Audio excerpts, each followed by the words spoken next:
Ketua Umum PDI Perjuangan Megawati Soekarnoputri menyatakan, penunjukan figur calon presiden bukan hanya untuk kepentingan partai, akan tetapi ia mengklaim penunjukan calon presiden untuk kemaslahatan Indonesia. Ketua Umum PDI Perjuangan Megawati Soekarnoputri menyatakan, figur yang ditunjuk sebagai calon presiden bukan hanya kepentingan partai semata. Akan tetapi ia mengklaim penunjukan capres untuk kemaslahatan Indonesia. Hal itu disampaikan Megawati dalam konferensi pers usai menerima kunjungan Ketua Umum PAN Zulkifli Hasan dan pengurus PAN di kantor PDIP Jalan Diponegoro Menteng, Jakarta Pusat pada Jumat 2 Juni 2023.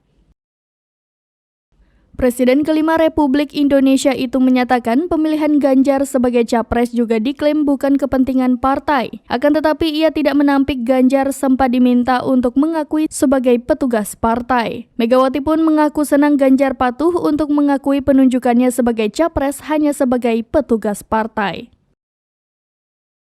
Demikian informasi terkini Syed Darulun, saksikan terus berita lainnya di kanal YouTube Serambi News, website dan Facebook serambinews.com.